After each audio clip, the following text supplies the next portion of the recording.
కొండయ్య కొండయ్య ఇదమ్మా ఇది మీకు అంతగా డబ్బు కావాలంటే నేనే ఇచ్చేవాడిగా. జీవితాంతం గుర్తుగా ఉంటుందని అబ్బాయికి ఇస్తే దీన్నే తాకట్టు పెట్టించాలా? తాకట్టా? అదేగమ్మా, మీ సత్యం మా పక్క మార్వాడి కొట్లు మీరే తాకట్టు పెట్టమన్నారని చెప్పి డబ్బు పట్టుకెళ్ళేట.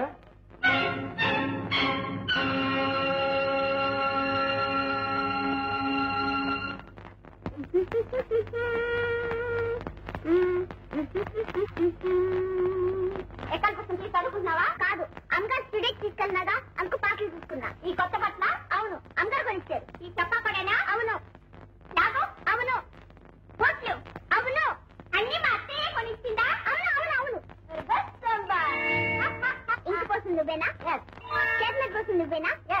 లాగ్ మీద కూడా పోసింది నువ్వేనా? మరి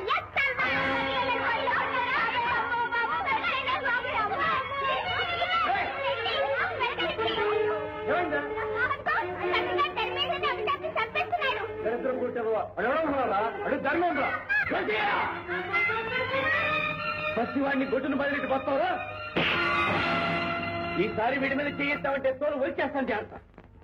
ఏంటి నా ఎంగిలి మెతుకులు తింటూ నా మీదే చేసుకుంటావరా? నేనేం చేస్తావు చూడు. ఇంకా ఏం చేయగలవరా? నా అభిమానాన్ని చంపేసి నన్ను చంపేసి చీము నెత్తురు లేని చింకిపాత్ర తయారు చేశావు. ఇంతకంటే ఏం చేయగలవు? పచ్చి కోత నేర్చిందే. నువ్వు ఇంకా ఒక్క కళలా ఇంటూ ఉండటానికి లేదు. వెళ్ళరా వెళ్ళు. నువ్వు చెప్పక ముందే నేను వెళ్ళిపోవాలని ఎప్పుడో నిర్ణయించుకున్నాను రా బాబు. వీళ్ళంతా ఈ చూరుని పట్టుకుని వేలాడే గెప్పిలను నిన్నేం చేయలేదు. నువ్వు సరితమ్మ గారి అభిమానాన్ని సంపాదించావు. నీకేం పర్వాలేదు. నేను బాగానే చూసుకుంటుంది, పైకి తెస్తుంది, మంచి పేరు తెచ్చుకుని నిన్ను ఇంతగా తీర్చిదిద్దని నీ కన్న తల్లి రుణం తీర్చుకో.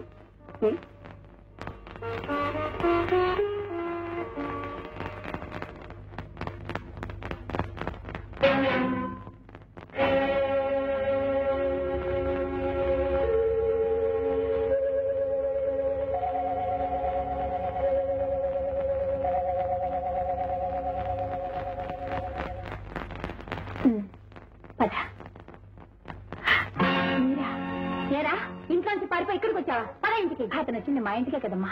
నేనేం పరాయిదన్నా? పరాయిదానివి కాక నువ్వెవరికి అయిందని. అదేమిటం ఉన్న మాట అంటున్నానమ్మా. నా బిడ్డ నీ దగ్గర నీతో పాటు ఈ జారుడు మెట్ల మీద ఈ పాకుడు బండ మీద నిలబడ్డం నాకు ఇష్టం లేదు. వాణ్ణి నేను సుఖంగా బతకని నువ్వు అయిందానివని నమ్మి మోసపోయి అక్కడొకరు 7 ఏళ్ల నుంచి కుమిలిపోతూ బతుకుతున్నారు. అది చాలు మాకు. కొందరు చేసిన ద్రోహానికి ఇక్కడ నేను చావలేక బతుకుతున్నాను. నువ్వా? నీకేమమ్మా? సరితాదేవి మహారాణివి. ఈ మహారాణి పట్టుపరుపుల మీద కుమిలిపోతూ బతుకుతోందమ్మా. అద్దాల మెడలో కుమిలిపోతూ బతుకుతోంది. తన చెయ్యని నేరానికి మహారాణి రోజు శిక్ష అనుభవిస్తూనే ఉందమ్మా. ఏమిటి, నువ్వు నేరం చేయలేదా? బాగుందమ్మా. అప్పుడే మర్చిపోయావా? నిన్నెంతటి దాన్ని చేసిన మనిషిని దూరం చేసుకున్నావు. ఆ సంగతి మర్చిపోయావా? నువ్వెంత అవమానించినా అన్నీ భరించి ఆనాడు నీ పుట్టినరోజని ఆ మనిషి నీ ఇంటికి వస్తే నలుగురు చేత కొట్టించి ఇంట్లోంచి గింటించేశావు. ఆ సంగతి మర్చిపోయావా? డబ్బు మతంతో కొండే మనసు విరిచేశావు. అది మర్చిపోయావా?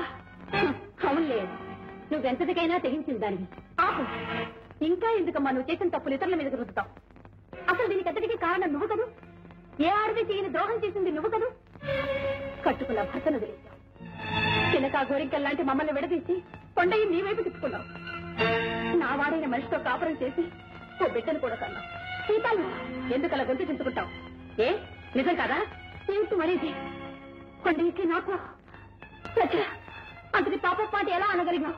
ఈ మాటలన్నది నేను కాదు, నీ ఆయనే చెప్పాడు. ఆయన ఇక్కడున్నారా? నా కళ్ళలోకి చూసి చెప్పను. ఎవరి కళ్ళల్లోకి చూడనక్కర్లేదు. కొండయ్య నిన్న బండిలో ఎక్కించుకు తీసుకువెళ్ళావు.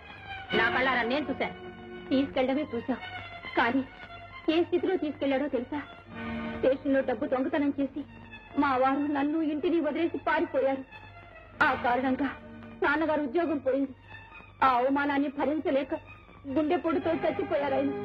సిక్కులేని దాన్ని అయిపోయాను. పైగా గర్భవతిని. ఆ ఊళ్ళో ఉంటే పాత జ్ఞాపకాలు బాధ పెడతాయని నన్ను మరో ఊరు చేశాడు కొండయ్య. అత్తగారింటికి వెళ్లవలసిన నేను అన్నగారింటికి చేరాననుకున్నాను. ఆనాటి నుంచి నన్ను నా బిడ్డని కంటికి రెప్పలా కాపాడుతున్నాడు. తోడపుట్టినవాడు కాకపోయినా నీడనిచ్చిన దేవుడమ్మా అతను. నేను చెప్పిన మాటల్లో తీసిన తబద్ధం ఉన్నా ఈ ఇంటి నుంచి నా బిడ్డ శవాన్ని మోసుకెడతానమ్మా. ఏమిటో మా అందరి కష్టాలు అతను తీర్చగలిగాడు, కానీ అతని కష్టం తీర్చడం మాత్రం మా వల్ల కాలేదు. మాకు 1000 చేతులున్నా అతని కన్నీళ్లు తుడవలేమమ్మా. ఆ శక్తి ఒక్కరికే ఉంది, అతని మనసులో ఒక్కరికే స్థానం ఉంది, అది ఆనాటి సీతాలకి.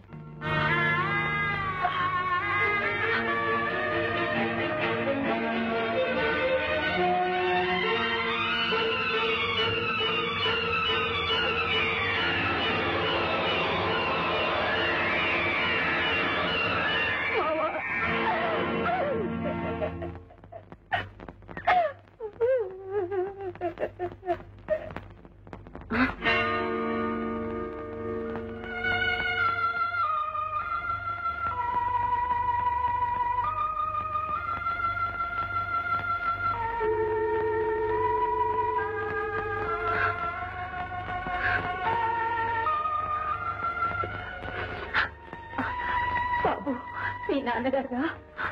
నాన్న,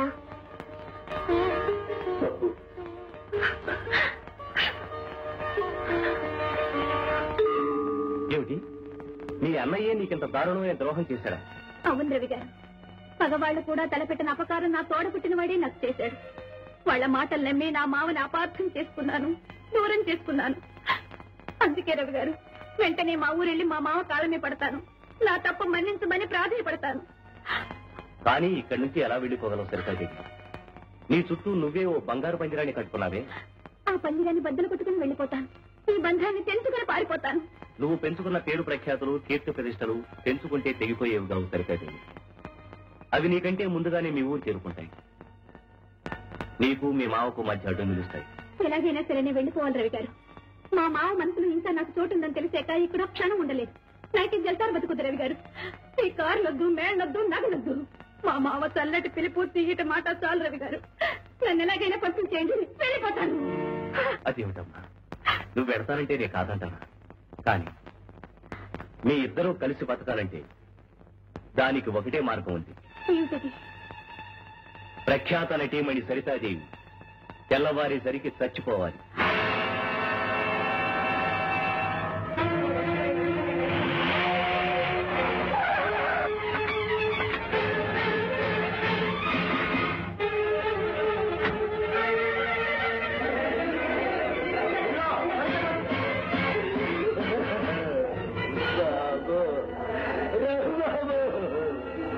ఎంత చేతులుగా నాతో చెప్పుకునేది ఇప్పుడు ఏం జరిగిందని బాబు ఇంతగా ఇచ్చేసిందే.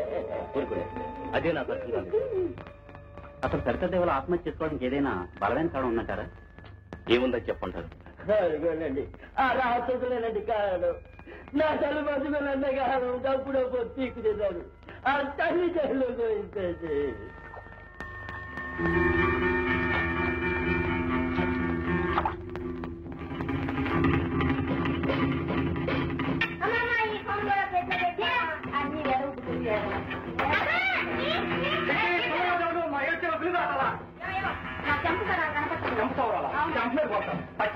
వచ్చిందే కష్టం. డబ్బులు దాకా సంతులు దాకా పుస్తకాలు యాదవా. హలో హలో, ఎవరు? రాజుగారా? నేను రవిని మాట్లాడుతున్నాను. నమస్తే నమస్తే. కొండయ్య అని మీ హాల్లో పనిచేస్తుంటాడు. అతను ఒకసారి ఫోన్ దగ్గరికి పిలుస్తారా? ఏమిటి, నిన్ననే ఊరికెళ్ళిపోయాడా? థ్యాంక్ యూ బాబు. ఆడికి కూడా ఈ విషయం తెలియపరచలేదు బాబు. ఏదో వాళ్ళు సుఖంగా బతకలేండి బాబు. సింహాద్రి గారు, ఒక విషయం చెప్పండి. చచ్చిపోయింది సరితాది, మీ సీతాలు బతికే ఉంది. బాబు మీరు అనేది నా బిడ్డ బతికిందా? అవునండి. సీతాలు కొండని చేరుకోవాలని నిర్ణయించుకుంది. ఇక్కడ తను సంపాదించుకున్న పేరు అక్కడ వాళ్ళిద్దరిని సుఖంగా ఉండాలి. అందుకనే లోకం దృష్టిలో సినీతాలుగా కనుమూసింది. సీతాలుగా కొండని చేరుకోబోతుంది. చూడండి, కలకత్తాలో నాకు స్నేహితుడున్నాడు. నేను ఉత్తరం రాసిస్తాను, మీరు అక్కడికి వెళ్ళండి. ఈలోగా సీతాలు కొండని వెంట పెట్టుకుని అక్కడ చేరుకుంటుంది. ఎవరూ గుర్తుపట్టిన ఆ ఊళ్ళో ఈ రంగుల వల నుంచి దూరంగా హాయిగా మీరందరూ ఉంటారు. కానీ బాబు కన్న తండ్రికి ఆడే తండ్రి కలపలేకపోయినాను. మీరు ఆ పుణ్యం కట్టుకుంటున్నారు. మీ రుణం నేను తీర్చుకోలేను ప్రభు. సరితాదేవి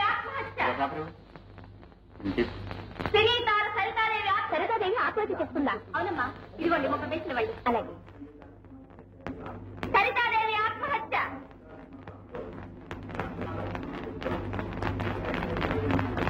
రవి గారు, నేనే మోసపోయానే. మీరు లోకాలే మోసం చేశారుగా.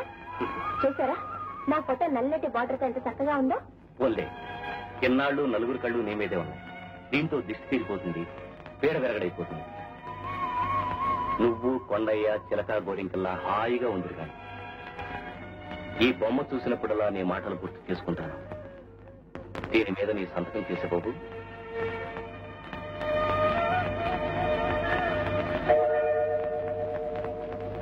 అదేమిటి? సీతాలకి చదువు రాదు బాబు. చదువు సంస్కారం నేర్చుకున్న సరితే ఎప్పుడో చచ్చిపోయేది.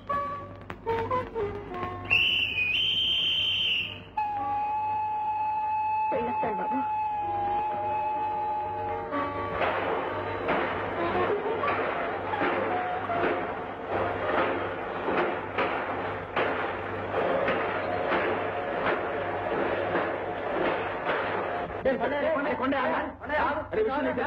ఈ పేపర్ చూస్తావా? చూడరా, చూడు.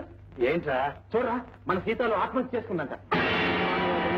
నిర్మాతల ఆందోళన, లక్షలాది అభిమానుల దక్షిణానికి లక్షల నటీమణి కుమారి శంకరదేవి నిన్న ఉదయం క్రిస్టియన్ సాగర్లో దూకి ఆత్మహత్య చేసుకున్నారు.